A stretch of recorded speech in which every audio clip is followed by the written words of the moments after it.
David Pavot est professeur à l'École de gestion de l'Université de Sherbrooke. Bonsoir, David Pavot. Grosse semaine avec les tarifs douaniers, puis on va en parler dans un instant. Le Brésil, la Chine aussi, mais d'abord sur cette COP 25 à Madrid. Les États-Unis sont sortis de l'accord de Paris. Madame Pelosi est sur place. Pourquoi? Marquer le futur, sûrement, pour montrer que les démocrates ne pensent peut-être pas la même chose que Trump. Mais il n'en demeure pas moins que les États-Unis, comme vous l'avez dit, sont sortis de l'accord de Paris, donc ils ne sont plus engagés dans les accords qui visent à la réduction des émissions de GES. Donc c'est simplement de la présence politique. On n'oublie pas non plus qu'il y a une diplomate américaine envoyée par l'administration Trump. Mais qui est sur place. Qui est sur place, tout à fait, à Madrid. Mais la présence de Pelosi ne changera pas nécessairement la donne. Non, on n'attend rien des Américains cette semaine et les 2 prochaines semaines à la COP 25. Tout à fait. Bon, alors parlons de ces tarifs douaniers du président Trump, donc sur l'acier, l'aluminium de l'Argentine et du Brésil. Ces 2 pays avaient été exemptés au départ. Pourquoi tout à coup imposer des tarifs douaniers au Brésil et à l'Argentine? Alors, la rhétorique de l'administration Trump ici est celle d'accuser l'Argentine et le Brésil d'opérer des dévaluations compétitives de leur monnaie. Alors c'est un terme un petit peu technique qui, simplement l'administration Trump annonce que le Brésil et l'Argentine font perdre de la valeur à leur monnaie sur le marché d'échange, sur le marché international des monnaies. Et l'objectif qui serait derrière tout cela, c'est de favoriser les exportations d'acier et d'aluminium brésiliens et argentins. Est-ce que ça se prouve? Est-ce que c'est vrai, ça? Alors, est-ce que c'est vrai que ceci favorise les exportations? Oui, nécessairement, quand une monnaie perd de l'argent, ça favorise les exportations. Maintenant, est-ce qu'il y a réellement des dévaluations compétitives qui sont opérées par l'Argentine d'un côté et le Brésil? On peut réellement se questionner. On peut se questionner sur le fond. L'Argentine est dans une crise économique majeure depuis 20 mois.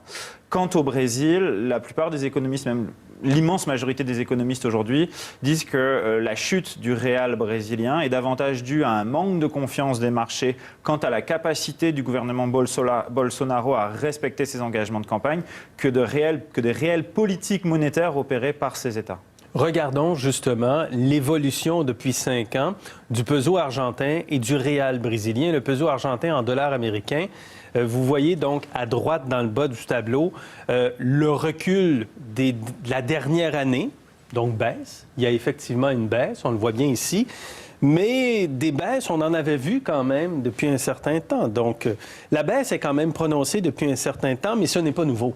Non, c'est pas nouveau et surtout quand on se rend compte ici que c'est extrêmement mineur par rapport à ce qu'il y a eu par le passé. Et surtout, ce qui est un petit peu surprenant, c'est que qui dit dévaluation compétitive dit action du gouvernement, donc ici argentin, pour dévaluer sa monnaie. Or, on sait très bien qu'il y a plein d'externalités, il y a plein d'événements qui justifient la baisse du peso argentin, et notamment la crise économique majeure connue par le pays aujourd'hui. Et quand on regarde le réal brésilien par rapport au dollar américain, on voit également un recul depuis quelques temps. Mais c'était beaucoup plus marqué, encore une fois, 2015-2016, que ça peut l'être présentement. Oui, tout à fait. C'est exactement le même phénomène, où finalement on a des monnaies qui sont pas nécessairement stable vis-à-vis du dollar américain. Et là, ici, on se rend compte que la baisse, elle est mineure. Et là aussi, encore une fois, on n'a aucun élément tangible qui permet de faire porter une telle responsabilité au gouvernement brésilien. Et pourtant, le président brésilien Bolsonaro se croyait un des principaux alliés des États-Unis. Quel sera l'impact de ces tarifs douaniers sur l'économie, mais aussi sur la relation entre les 2 pays? Mais sur l'économie, c'est toujours la même chose. C'est toujours le consommateur américain qui va payer plus cher ces produits. Alors effectivement, ça peut peut-être un petit peu ralentir les exportations du Brésil et de l'Argentine vers les États-Unis. On sait que le Brésil est le 2e fournisseur d'acier, que l'Argentine c'est le 5e fournisseur d'aluminium, donc ce sont quand même des fournisseurs importants pour les États-Unis, moins que le Canada évidemment. Alors après, l'amitié Trump-Bolsonaro, c'est l'amitié des gens peu fréquentables des relations internationales, j'ai envie de vous dire. Oui. Mais après, Donald Trump, son principal objectif, lui, c'est de satisfaire sa base électorale. On le sait que les élections américaines s'en viennent pour sa réélection. Donc ici, il va chercher une mesure qu'il est facile pour lui de justifier. Dire, regardez, je surtaxe l'acier et l'aluminium. Et ça n'a pas vraiment de conséquences sur lui, entre guillemets, si ce n'est celle de satisfaire ses électeurs. Est-ce que ces tarifs douaniers sont légaux? C'est une grande question. Alors, est-ce qu'ils sont légaux? Du moins, on peut se demander, on peut s'interroger. On peut s'interroger, c'est vraiment ici, est-ce qu'il y a une base juridique dans le droit qui permet aux États-Unis d'adopter de tels tarifs? Alors, au regard des statuts du Fonds monétaire international, Ici, là, on nous dit que la dévaluation compétitive est interdite. Donc, a priori, que s'il y a une volonté de dévaluer sa monnaie, l'Argentine et le Brésil peuvent être finalement dans l'illégalité. Or, on voit qu'il n'y a pas de volonté. A priori, il n'y a pas de volonté de l'État.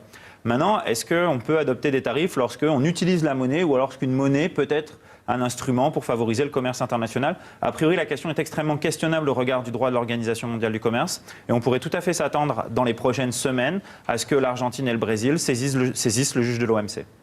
Et on verra ce qui va se passer avec la Chine cette semaine également. La pression des tarifs douaniers va peut-être nous amener à un accord, une première phase, mais peut-être pas non plus. C'est une grande question à la relation sino-américaine.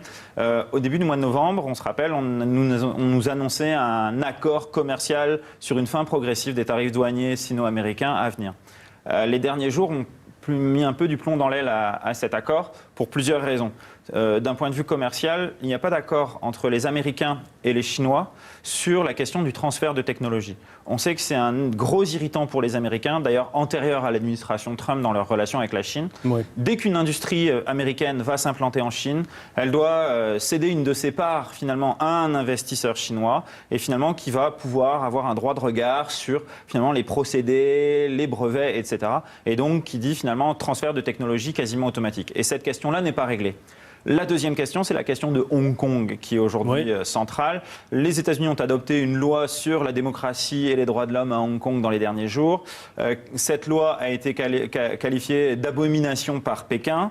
Et cette loi vise en fait simplement à donner, à ce que les États-Unis s'accordent un droit de regard sur leurs relations commerciales avec Hong Kong si la démocratie n'est pas respectée. On sait qu'actuellement, ce qui se passe à Hong Kong est un gros irritant pour les États-Unis et pour la démocratie. Bon, alors on suit ça de près. David Pavot, merci. Merci.